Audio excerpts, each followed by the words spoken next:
ইব্রাহিম আলাইহিস সালাতু ওয়াস সালামের জীবনের বাকি অংশ এবং জিলহজ মাসের প্রথম দশকের গুরুত্ব ও ফজিলত সম্পর্কে। আল্লাহ রাব্বুল আলামিন যদি আমাকে তৌফিক দান তো আমা তৌফিক ইল্লা বিল্লাহ আলাইহি তাওয়াক্কালতু ওয়া ইলাইহি উনীব। সম্মানিত উপস্থিতি, আমরা ছিলাম এ পর্যন্ত ইব্রাহিম আলাইহিস সালাতু ওয়াস সালাম নমরুদের অগ্নিকুণ্ড থেকে মুক্তি পেলেন। মুক্তি পেয়ে তিনি এবার কোথায় যাবেন এ সম্পর্কে আমরা জানব। এরপর থেকে আমরা তার জীবনী আলোকপাত করব ইনশাআল্লাহ। তিনি নমরুদের অগ্নিকাণ্ড থেকে মুক্তি লাভের পর তিনি আল্লাহ রাব্বুল আলামিনের আদেশে তিনি ইরাক থেকে ফিলিস্তিনের পথে যাত্রা শুরু করলেন। তিনি ফিলিস্তিনে গেলেন, যেটাকে আমরা এখন প্যালেস্টাইন বলে জানি, যে ফিলিস্তিনে এখন আমাদের মা বোনদেরকে, মুসলমানদেরকে নির্যাতন করা হচ্ছে, গণহারে হত্যা করা হচ্ছে। এই ফিলিস্তিনের দিকে ইব্রাহিম আলাইহিস সালাতু ওয়াস সালাম গেলেন। সাথে ছিল বিবি সারা, এবং তখনও তার বিবি শুধু একজনই ছিল, এবং এই ফিলিস্তিনে যাওয়ার আগেই তিনি বিবি সারাকে বিবাহ করে ফেলেন। তিনি বিবি সারাকে সাথে নিয়ে, এবং সাথে আরেকজন ছিল তার ভাতিজা লূত আলাইহিস সালাম, তিনিও তখনও নবুয়তি পান নাই। লূত নবীকে সাথে নিয়ে, ভাতিজাকে এবং নিজের স্ত্রী বিবি সারাকে সাথে নিয়ে তিনি চলে গেলেন ফিলিস্তিনে। ফিলিস্তিন থেকে একটু দূরে সিরিয়ার কেনান নামক জায়গায় তিনি অবস্থান করা শুরু করলেন। সেখান থেকে তিনি আবার ফিলিস্তিনে আসলেন কিছুদিন থাকার পরে। এরপরে ফিলিস্তিনে আসার পরে তিনি ফিলিস্তিনে বসবাস শুরু করে দিলেন। ইতিমধ্যেই তার ভাতিজা লূত আলাইহিস সালাতু ওয়াস সালামকে আল্লাহ রাব্বুল আলামিন নবুয়ত দিয়ে জর্ডানের সাদুম নামক এলাকায় তিনি তার দায়িত্ব দিয়ে তাকে সেখানে পাঠিয়ে দিলেন। এখন বিবি সারা সাথে থাকলেন এবং ইব্রাহিম আলাইহিস সালাতু ওয়াস সালাম দুজনেই সেখানে বসবাস শুরু করলেন।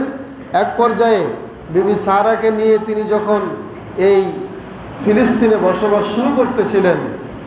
করতেছিলেন, হঠাৎ করে দুর্ভিক্ষ দেখা দিল, খাদ্যের অভাবের দেখা দিল। এই পর্যায়ে তিনি খাদ্যের অভাব দূর করানোর জন্য ইব্রাহিম আলাইহিস সালাতু ওয়াস সালাম বিবি সারাকে সাথে নিয়ে তিনি মিশরে ভ্রমণ করলেন। মিশরের পথে পা বাড়ালেন। মিশরের দিকে যাওয়ার পরে সেখানে চমৎকার একটা ঘটনা ঘটল, যেটা খুবই বিস্ময়কর। সাথে সাথে যেটা ইমাম বুখারী রাহিমাহুল্লাহ তার সহিহুল বুখারীর মধ্যে নিয়ে এসেছেন, বলেন সুবহানাল্লাহ। সেখানে মিশরে যাওয়ার পরে মিশরের একজন রাজা ছিল। এই রাজার একটা বদভ্যাস ছিল।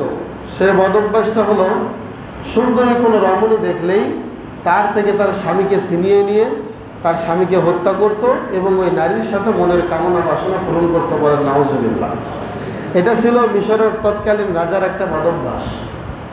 এক পর্যায়ে যখন সহিহ বুখারীতে এসেছে অনেক লম্বা ঘটনা, আমরা লম্বা ঘটনা বলবো না, শুধু শিক্ষা এবং তার জীবনী নিয়ে আমরা আলোচনা করব। তিনি বিবি সারাকে নিয়ে পথ হাঁটতেছিলেন। হঠাৎ করে এই মিশরের রাজার কিছু মন্ত্রীরা এসে বিবি সারার হাত ধরার পরে বলল ইব্রাহিমকে, সে তোমার কে? তখন ইব্রাহিম আলাইহিস সালাতু ওয়াস সালাম বললেন যে সে আমার বোন। তখন বিবি সারা বললেন যে আপনি কেন মিথ্যা বললেন? তখন ইব্রাহিম আলাইহিস সালাতু ওয়াস সালাম বলছেন যে দেখো, এই ভূখণ্ডে, পৃথিবীতে এখন আমি আর তুমি ছাড়া আর দ্বিতীয় কেউ মুসলমান নাই। অতএব একদিক দিয়ে আমরা শরীয়তের বোন এবং ভাই, এই দিক দিয়ে তুমি আমার ভাই। আর তুমি হয়তো বা জানো না, যদি এই বাদশাহ জানতো যে তুমি আমার স্ত্রী, আমি তোমার স্বামী, তাহলে এখানে আমাকে হত্যা করে ফেলতো। এটা জাস্ট একটা তাওরিয়া, এটা মিথ্যা নয়, এটা হলো একটা কৌশল। এই কৌশল অবলম্বনে ইব্রাহিম আলাইহিস সালাতু ওয়াস সালাম এই কথাটা ব্যক্ত করেছেন। তো এখানে ঘটনাটা ছিল এরকম, যখন তাকে বিবি সারাকে নিয়ে রাজদরবারে নিয়ে যাওয়া হলো, মিশরের মন্ত্রীর পর্যায়ে দরবারে নিয়ে যাওয়া হলো এবং ইব্রাহিম আলাইহিস সালাতু ওয়াস সালামকে পৃথক করা হলো। তখন ইব্রাহিম আলাইহিস সালাতু ওয়াস সালামের প্রিয়তমা স্ত্রী বিবি সারা তিনি আল্লাহর কাছে দোয়া করেছিলেন। অনেক সুন্দর একটা দোয়া। আল্লাহ রাব্বুল আলামিন সেই দোয়াটা এত পছন্দ করেছেন, তার দোয়ার বাদৌলতে আল্লাহ রাব্বুল আলামিন তার লজ্জাস্থান, তার সতীত্বের হেফাজত করেছেন, বলেন সুবহানাল্লাহ। এই মিশরের নারী লোভী বাদশা তো তার কাছে আসা দূরের কথা, তাকে ছুঁইতেও পারে নাই, বলেন আল্লাহু আকবার। বিবি সারা ইব্রাহিম আলাইহিস সালাতু ওয়াস সালামের কাছ থেকে যখনই ছিন্ন হয়ে গেলেন, আল্লাহ রাব্বুল আলামিনের কাছে দোয়া করলেন, আল্লাহুম্মা ইন কুনতু আমানতু বিনাবিয়িকা ওয়া বিনাবিয়িকাল্লাযী উরসিলতা। ও আল্লাহ, আমি যদি তোমার নবীকে বিশ্বাস করে থাকি, তুমি যা নাজিল করেছো তা যদি বিশ্বাস করে থাকি, আর আমার সতীত্বের হেফাজত একমাত্র আমার স্বামী ছাড়া কারো কাছে আমি ব্যবহার করি নাই, এটা যদি তুমি জেনে থাকো আল্লাহ, তাহলে এই জালেম স্বৈরাচারী মিশরের শাসক থেকে তুমি আল্লাহ আমাকে হেফাজত করো। সুবহানাল্লাহ। কি আল্লাহকে বললেন যে আল্লাহ, আমার সতীত্ব যদি আমার স্বামী ছাড়া সবার কাছ থেকে আমি হেফাজত করে একমাত্র আমার স্বামীকেই স্বামী হিসেবে গ্রহণ করে আমার সতীত্ব তাকে দান করে থাকি, সুতরাং তোমার নবীকে বিশ্বাস করেছি, তোমাকে বিশ্বাস করেছি, এখন তোমার দায়িত্ব আমার এই লজ্জাস্থানের হেফাজত করা। যখনই এই নারী রূপী বাদশা বিবি সারার দিকে যেতে চায় আর প্যারালাইসিস হয়ে অবশ হয়ে মাটিতে পড়ে যায়, বলেন আল্লাহু আকবার। যখনই সামনে আগাতে যায় তখনই হাত পা অবশ হয়ে একদম শক্তিহীন হয়ে জমিনে লুটিয়ে পড়ে। একবার নয়, দুইবার নয়, তিনবার সে বিবি সারার কাছে যেতে চাইল, তিনবারই সে এইরকম প্যারালাইজড হয়ে জমিনে পড়ে গেল। সুবহানাল্লাহ। এই ক্ষমতা কার? ওই আল্লাহ এখন আছে নাকি বুড়া হয়ে গিয়েছে? ওই আল্লাহ এখনো আছে। আল্লাহ মানুষকে এভাবেই বিপদ থেকে রক্ষা করতে পারেন। বিবি সারা এইরকম কাণ্ড দেখলেন, দেখার পরে এই জালিম বাদশা, নারী নবী বাদশা এবার বলল, শোনো শোনো, তোমরা আমার কাছে কি এনেছো? এটা তো একটা শয়তান। বলেন নাউজুবিল্লাহ, এটা তো একটা শয়তান, আমাকে ধ্বংস করে ফেলবে, দূর করো তাড়াতাড়ি, আমার থেকে একে নিয়ে যাও। আল্লাহ কিভাবে বাঁচালেন? সঙ্গে সঙ্গে শুধু তাই নয়, বিবি সারাকে তো ছেড়ে দিলেন এবং তার কাছে একটা দাসী ছিল, সেটা হচ্ছে হাজার, যেটাকে আমরা বিবি হাজারা বলেছি। এই হাজারা আলাইহাস সালাতু ওয়াস সালামকে বললেন যে তুমি যাও, তুমি এই যে বিবি সারার যে স্বামী আছে ইব্রাহিম, তুমি তার খাদেম হিসেবে থাকবে, আমি তোকে তার দাসী হিসেবে তোমাকে দান করে দিলাম। সুবহানাল্লাহ। এই যে নমরুদ আপনার মিশরের রাজার পক্ষ থেকে বিবি হাজেরাকে হাদিয়া স্বরূপ পেয়ে বিবি হাজেরাকে সাথে নিয়ে এবং বিবি সারাকে সাথে নিয়ে, দুইজনকে সাথে নিয়ে সেখান থেকে তিনি চলে আসলেন, মুক্তি পেলেন। এবং ওই সময়ে তার বয়স হয়েছিল 80 বছর। কত বছর?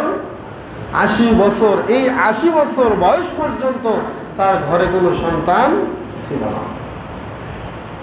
বিবি হাজারা এবং বিবি সারা কিছুদিন যেতে না যেতেই তখনও বিবি সারা বিবি হাজারাকে তাকে একদম স্ত্রীর মতো ব্যবহার করতে দেয় নাই, কিন্তু কিছুদিন যাবার পরেই বিবি সারা নিজের থেকে এই হাজারাকে তার স্ত্রী বানিয়ে দিলেন। বলেন সুবহানাল্লাহ।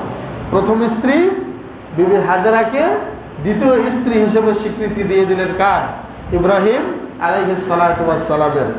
আর এরপরেই আল্লাহ রাব্বুল আলামিন বিবি সারা এবং বিবি হাজারাকে তার সঙ্গী বানিয়ে দিলেন। এমত অবস্থায় ইব্রাহিম আলাইহিস সালাতু ওয়াস সালাম যখন বিবি হাজারা এবং বিবি সারা দুইজনকে সাথে নিলেন, নেওয়ার পরেই তিনি ফিলিস্তিনে যখন আবার চলে আসলেন, কিছুদিন যেতে না যেতেই বিবি হাজারার কোলে ফুটফুটে একটা সন্তানের জন্ম হলো। ওই সন্তানটির নাম হচ্ছে ইসমাঈল আলাইহিস সালাতু ওয়াস সালাম। বলেন সুবহানাল্লাহ। তিনি আল্লাহর কাছে দোয়া করেছিলেন, আল্লাহ, আমার বয়স তো মধ্যমার মধ্যে চলে এসেছে, একেবারেই মৃত্যুর দ্বার প্রান্তে, রব্বি হাবলি মিনাস সালিহিন ফাবাশশারনাহু বিগুলামিন হালিম। আল্লাহু আকবার। আল্লাহ রাব্বুল আলামিন বললেন, যখন ইব্রাহিম বলল, আল্লাহ আমাকে একজন নেককার সন্তান দিন, আমি আল্লাহর সাথে সাথেই তাকে সুসংবাদ দিলাম। আমি বললাম, তোমাকে একটা ধৈর্যশীল সন্তানের শুভ সংবাদ দিলাম। আমার ভাইয়েরা, ইব্রাহিম আলাইহিস সালাতু ওয়াস সালামের কোলে যখন কলিজার টুকরা নয়নের পুতুলে ইসমাইলের জন্ম হলো, ইসমাইল আলাইহিস সালাতু ওয়াস সালামকে এবার আল্লাহর আরেক পরীক্ষা শুরু হয়ে গেল।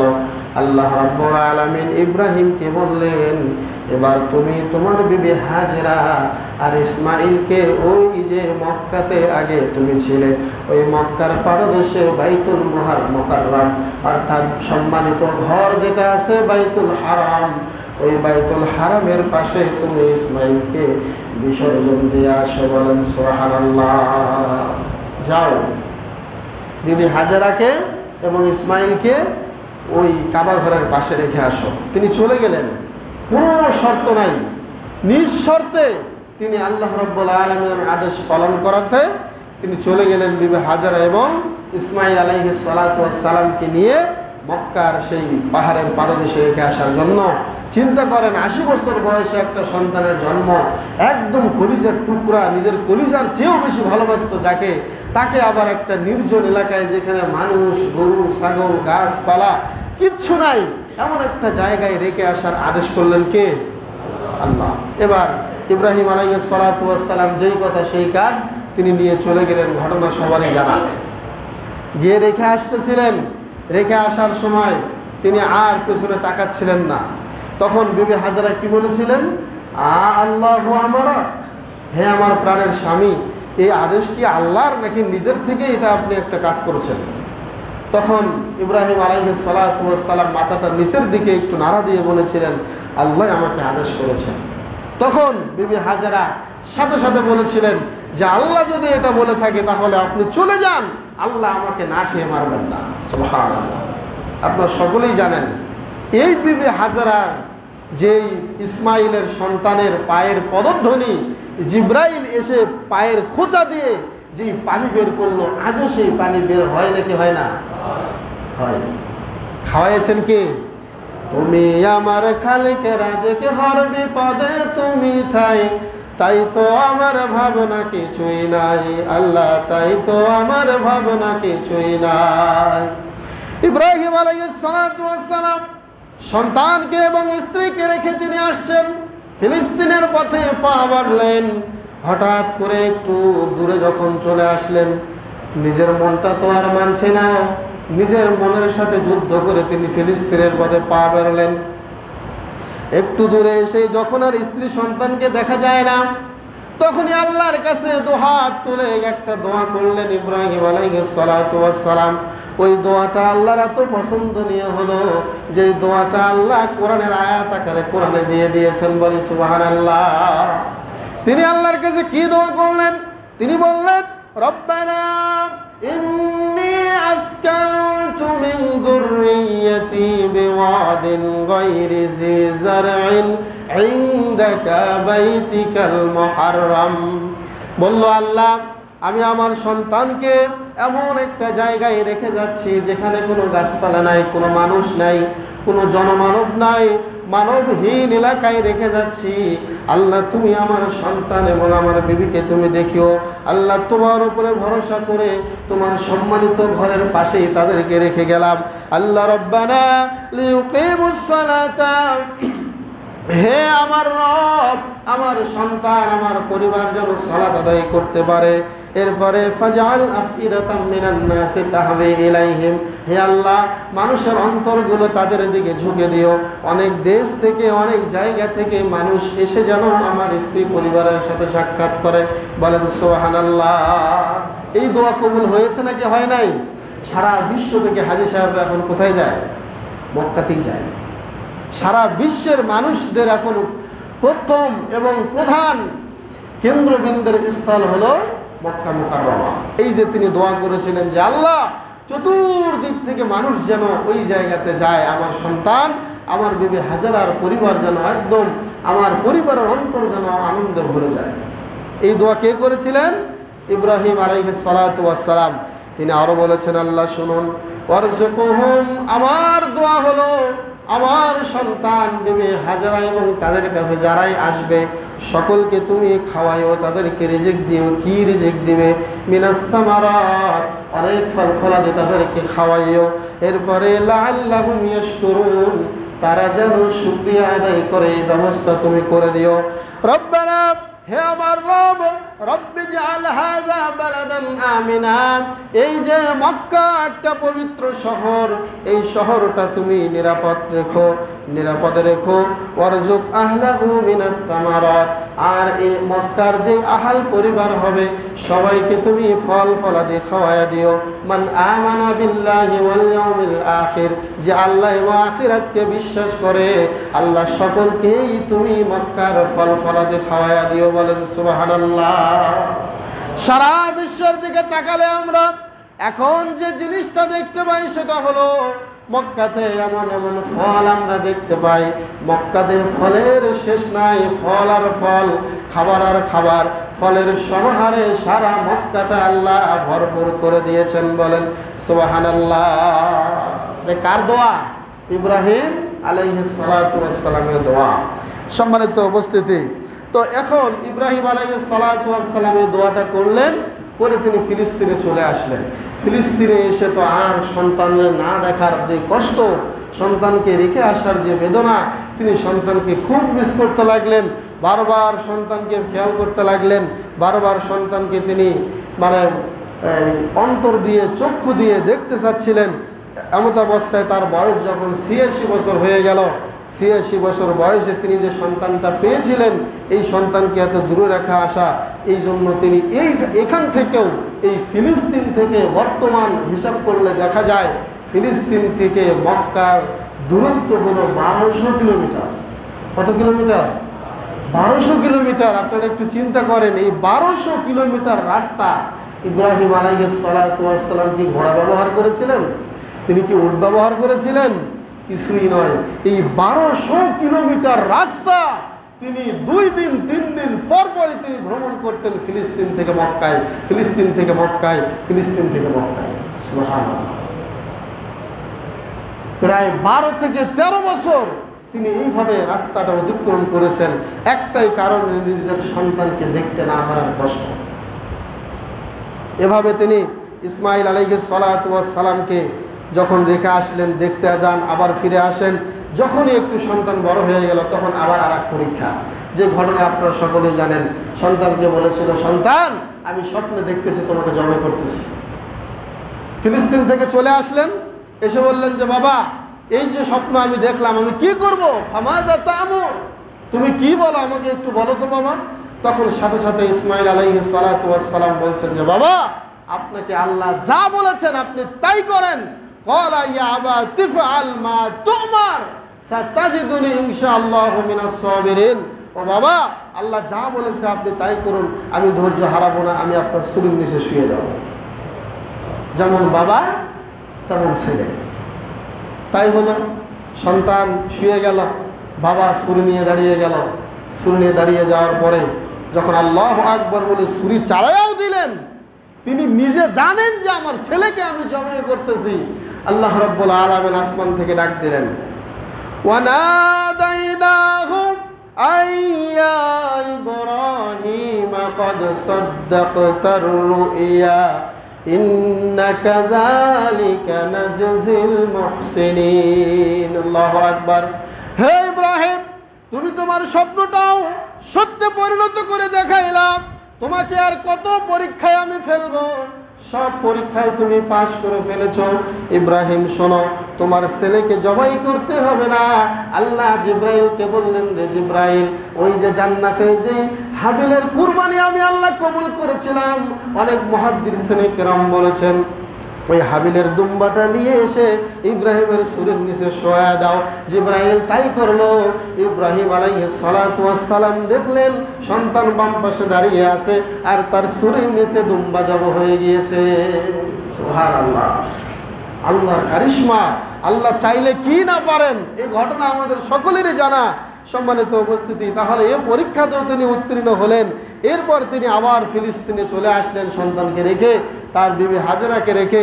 এভাবে তিনি ফিলিস্তিনে আসার পরে তিনি আবার মানুষকে দিনের দাওয়াত দিলেন। যখন তার বয়স প্রায় ১০০ বছর, ৯৯ বছর বয়সে, হাদিসে ইতিহাসে পাওয়া যায় ৯৯ বছর বয়সে এই বিবি সারার গর্ভে আরেকজন সন্তান আল্লাহ তাকে দান করলেন, যার নাম হচ্ছে ইসহাক আলাইহিস সালাতু ওয়াস সালাম। এই ইসহাকের ছেলেই হচ্ছে ইয়াকুব। এই ইয়াকুবের ছেলেই হচ্ছে ইউসুফ আলাইহিস সালাতু ওয়াস সালাম এবং তার ভাইয়েরা।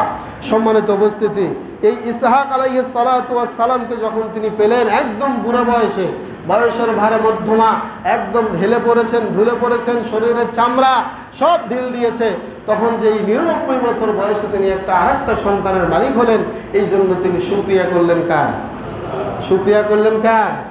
আল্লাহর। সন্তানের বাবা হলে, সন্তানের মালিক হলে শুকরিয়া করব আমরা কার? তিনি কিভাবে শুকরিয়া আদায় করলেন এটাও আল্লাহ কোরআনে তুলে ধরেছেন। বলেন সুবহানাল্লাহ।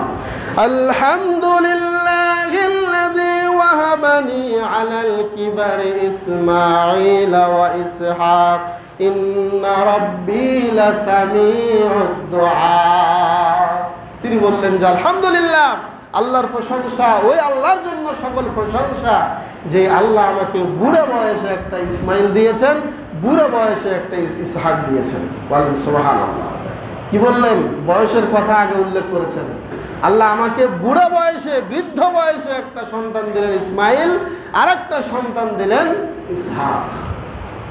নিশ্চয়ই তিনি বলেছেন ইন্না রব্বি লাসামিউদ দুআ, নিশ্চয় আমার রব তিনি দোয়া গ্রহণকারী, দোয়া কবুল করনেওয়ালা।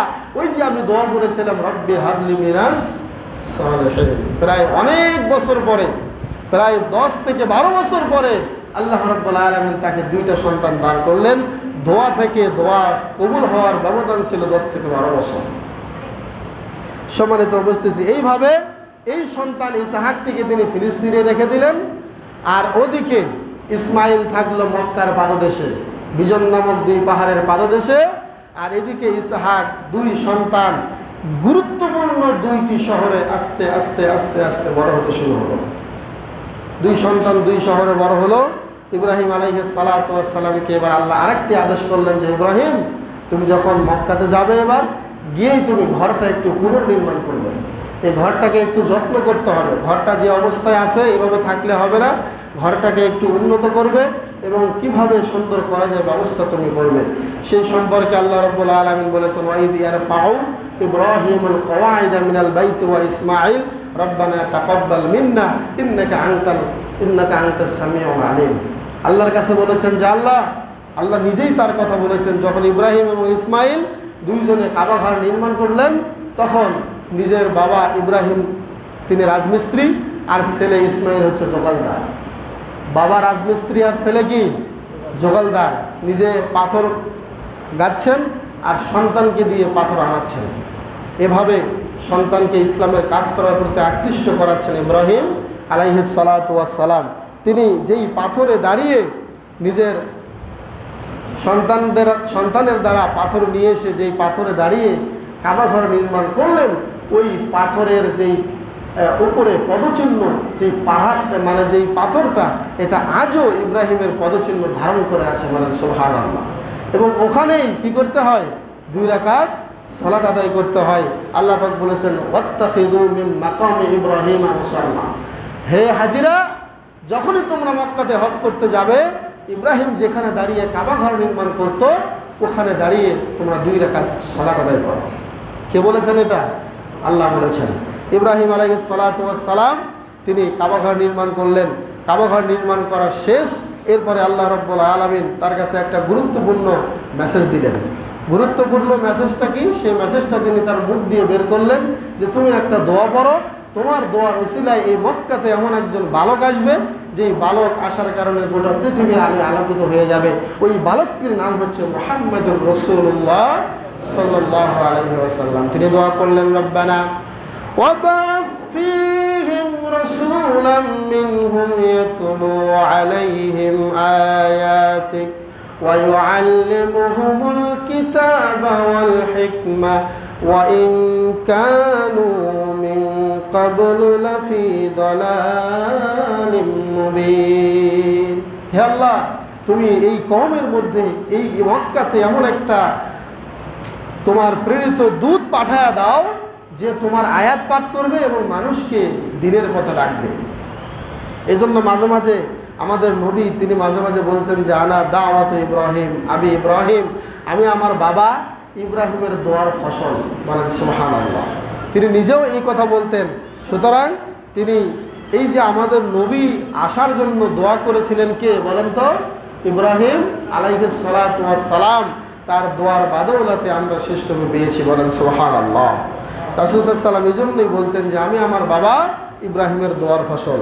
এইভাবে ইব্রাহিম আলাইহিস সালাতু ওয়াস সালাম দোয়া শেষ করে তিনি মক্কা থেকে জীবনের শেষ দিকে তিনি আল্লাহ রাব্বুল আলামিনের অর্ডারে তিনি মক্কা ছাড়ার আগে আরও একটা বড় ঘোষণা দিলেন। এরা একদম জীবনের শেষ মুহূর্তের কিছুদিন আগে যে হে বিশ্ববাসী, তোমরা সবাই মক্কাতে হজ করতে আসবে। আল্লাহ রাব্বুল আলামিন বললেন যে তুমি এই এলানটা দাও, হজ করতে বলো। তখন ইব্রাহিম আলাইহিস সালাতু ওয়াস সালাম বলেছিলেন যে আল্লাহ, এখন তো আমি কার সামনে বলবো? বেশি লোক আমার সামনে নাই, কেউ তো আমার সামনে নেই, কাকে আমি হজ করতে বলবো?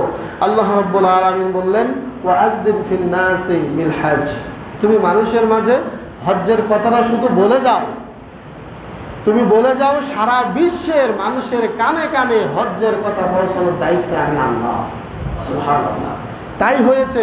আল্লাহ পাক বলেছেন ইয়াতিকা বিকুল্লি দামিরিন ওয়া ইয়াতিনা মিন কুল্লি ফাজ্জিন আমিক, তুমি শুধু বলো সারা বিশ্বের প্রত্যেকটা অলিগলি থেকে মক্কাতে হজ করতে আসবে, বলেন সুবহানাল্লাহ। এই দায়িত্ব আল্লাহ নিয়েছেন। এরপর তিনি সরাসরি সাফা এবং মারোয়া, অনেকে অনেকভাবেই বলে থাকেন, কেউ কেউ বলে জাবালে আবু কুবাইসে তিনি উঠলেন, উঠে বিশাল লম্বা করে অনেক আওয়াজটা বুলন্দ করে উচ্চ করে তিনি আওয়াজ করলেন। এই হজ্জের আদেশ তিনি এলান তিনি জারি করলেন। তিনি হজ্জের এলান দেওয়ার পরে তিনি এবার কাবাঘর নির্মাণ করে হজ্জের ঘোষণা দিয়ে এই হজ এবং কাবাঘরের কাজ শেষ করে তিনি এবার আসলেন আবার ফিলিস্তিনে আসার পরে তিনি আবার একবার চিন্তা করলেন যে আমি আমার সন্তানকে যে রেখে এসেছি মক্কাতে, আমি একটু দেখতে চাই তার পরিবারের কি অবস্থা। আপনারা সকলেই জানেন ইসমাঈল আলাইহিস সালাতু ওয়াস সালাম তার প্রথম পরিবারকে তালাক দিয়েছিলেন। ঘটনা আপনাদের জানা আছে না? ইব্রাহিম আলাইহিস সালাতু ওয়াস সালাম গেলেন একটু সন্তানের পরিবারের খোঁজ নেওয়ার জন্য। ছেলে তো বিয়ে করেছে, একটু দেখি আমি কেমন পরীক্ষা দিলাম, কেমন ধৈর্যশীল, কেমন আল্লাহর উপরে ভরসাকারী, আমার সন্তানও আল্লাহর উপরে ধৈর্যশীল, আল্লাহকে ভরসাকারী, দেখি তার বউয়ের অবস্থা কি। গিয়ে বাড়িতে নক করলেন, ইসমাঈল বাড়িতে আছো? বাড়িতে নাই। কোথায় গিয়েছে? সেই বুখারীতে এসেছে এভাবে যে কোথায় গিয়েছে, বাড়ি থেকে আওয়াজ আসলে তার স্ত্রী বলল শিকারে গিয়েছে। তো বলছে তোমাদের দিনকাল কেমন চলে? বলে দিনকাল ভালো চলে না, শেষ। একেবারেই ইব্রাহিমের ইসমাইলের বংশের যে একটা গুণ, আল্লাহর উপরে ভরসা, এটাকে একদম ভুলুণ্ঠিত করে দিল। সাথে সাথে ইব্রাহিম আলাইহিস সালাতু ওয়াস সালাম বললেন তোমার স্বামী বাড়িতে আসলে বলিও এই চৌকাঠ যেন বদলায় ফেলে। ইসমাঈল আলাইহিস সালাতু ওয়াস সালাম বাড়িতে আসলেন, এসে বললেন কে এসেছিল বাড়িতে? বিবি বলল একটা বুড়া লোক এসেছিল, চিনি নাই, জানি নাই, কে জানি, আমি চিনিও নাই। বলছে কি বলেছে বুড়া লোকটা? বলছে আমাদের দিনকাল কেমন চলে। ইসমাঈল বলছেন তুমি জবাবে কি বলেছ? বলছে আমি জবাবে বলছিলাম আমাদের দিনকাল ভালো চলে না, অনেক কষ্টে আছি। ইসমাঈল আলাইহিস সালাতু ওয়াস সালাম বললেন তারপরে তিনি কি বলে গিয়েছেন? ইসমাঈল আলাইহিস সালাতু ওয়াস সালামের স্ত্রী বলছে তিনি বলেছেন ঘরের চৌকাঠটা বদলায় ফেলতে। সাথে সাথে ইসমাঈল আলাইহিস সালাতু ওয়াস সালাম মাথাটা একটু দুই দিকে নাড়া দিলেন আর বললেন তোমার আর আমার সাথে সংসার করা হবে না। ইলহিকি বিআহলিক, ও আমার প্রিয়তমা স্ত্রী তুমি তোমার বাড়িতে চলে যাও, তোমাকে তালাক দিয়ে দিলাম, আমাদের পরিবারের সংসার করার মতো যোগ্যতা তোমার নাই। এরকম দায়িত্বশীল মুরব্বীর দরকার, এরকম আনুগত্যশীল সন্তানের দরকার। বাবার একটা কথাই যিনি বিবিকে তালাক দিতে পারেন, এমন একটা সন্তানের আজকে প্রতিটা পরিবারে দরকার। তার মানে আমি এটা বলছি না যে বাবা বললো আর সাথে সাথে তালাক দিয়ে দেবেন, বিষয়টা এরকম নয়। আপনি বাবা, আপনাকেও হতে হবে ইব্রাহিমের মতো, আপনি সন্তান, আপনাকেও হতে হবে ইসমাঈলের মতো। বলেন ঠিক না বাঠি? ইব্রাহিম আলাইহিস সালাতু ওয়াস সালামের এই কথাটা তিনি ফলো করেছেন কিনা এইটা দেখার জন্য আবার তিনি কিছুদিন পরে আবার সেই ফিলিস্তিন থেকে মক্কায় চলে আসলেন। এসে আবার দেখতে চাইলেন সন্তান আমার কথা ফলো করেছে কিনা, এবার একটু ফলো করে আসি। আবার দরজায় গিয়ে নক করলেন, ইসমাঈল বাড়িতে আসো? বলে না, বাড়িতে নাই। কোথায় গিয়েছে? শিকারে গিয়েছে। কোথায় গিয়েছে? শিকারে গিয়েছে। তোমার দিনকাল কেমন চলে? ভেতর থেকে আওয়াজ আসলো আলহামদুলিল্লাহ আলা কুল্লি হাল। সর্ব অবস্থায় আল্লাহর প্রশংসা। ইমাম গাজ্জালী রহমাতুল্লাহি আলাইহির মাথার উপরে নামাজের ভিতরে ছাই দেওয়া হয়েছিল। তিনি সালাম ফিরে বললেন আলহামদুলিল্লাহি আলা কুল্লি হাল। মুসল্লিরা নামাজের পরে জিজ্ঞেস করলেন, হে ইমাম গাজ্জালী, আপনি ইন্না লিল্লাহ বলবেন, আলহামদুলিল্লাহ কেন বললেন? আপনার মাথায় ছাই দিয়েছে, ইন্না লিল্লাহ বলা দরকার, কি বলেন ঠিক কিনা? কিন্তু আপনি আলহামদুলিল্লাহ কেন বললেন? ইমাম গাজ্জালী বলেছিলেন, ছাইয়ের মধ্যে আগুন নাই, এই জন্য আলহামদুলিল্লাহ। ছাইয়ের মধ্যে কি নাই? আগুন নাই। আগুন থাকলে আমিও পুড়ে যেতাম, মাথার পুরে ছাই হয়ে যেত। এই জন্য ইসমাঈল আলাইহিস সালাতু ওয়াস সালামের দ্বিতীয় স্ত্রী বলল, সর্বাবস্থায় আল্লাহর প্রশংসা, যেভাবেই থাকি না কেন আল্লাহর প্রশংসা। এবার ইব্রাহিম বললেন, তোমার স্বামী আসলে বলবে। ইব্রাহিম বলে গিয়েছে, এই দরজার চৌকাঠটা অনেক মজবুত, এই চৌকাঠ আর বদলানোর দরকার নাই। সম্মানিত উপস্থিতি, এই ঘটনা আমাদের সবারই জানা। ইসমাঈল আলাইহিস সালাতু ওয়াস সালাম তার দ্বিতীয় পরিবারকে রেখে দিলেন। এরপরে তিনি ইব্রাহিম আলাইহিস সালাতু ওয়াস সালামের যে সন্তান, এটার পরিচয় দিলেন। এক পর্যায়ে একদিন তিনি আল্লাহকে বললেন যে, আল্লাহ, আমার শেষ একটা দাবি। এখন তিনি মারা যাবেন, তার আগে, মারা যাওয়ার কিছুদিন আগে হাদিস মানে তাফসিরের মধ্যে পাওয়া যায় যে সর্বোচ্চ হলে 2 থেকে 2.5 মাস এর আগে একটা দাবি করেছিলেন আল্লাহর কাছে যে, আল্লাহ, আরিনি কাইফা তুহইল মাউতা, আল্লাহ, তুমি কিভাবে মরাকে জিন্দা করো, আমাকে একটু দেখাও। কে বলেছিলেন? ইব্রাহিম আলাইহিস সালাতু ওয়াস সালাম আল্লাহকে বলেছিলেন। তখন আল্লাহ বলেছিলেন যে, আওয়ালাম তুমিন, তুমি কি আমাকে বিশ্বাস করো না? আমি যে মরাকে জিন্দা করতে পারি, এটা তুমি জানো না? বলছে, বালা, আল্লাহ, জানি আমি যে আপনি এটা পারবেন, কিন্তু সচক্ষে আমি একটু দেখতে চাই। কি করতে চাই? সচক্ষে দেখতে চাই। এবার আল্লাহ বললেন, শোনো, ফাখুদ আরবাতাম মিনাত তায়রি ফাসুরহুন্না ইলাইকা। হে ইব্রাহিম, তুমি 4টা পাখি ধরো। তুমি একটা পাখি ধরো, একটা পাখি ধরে পাখিটাকে জবাই করো।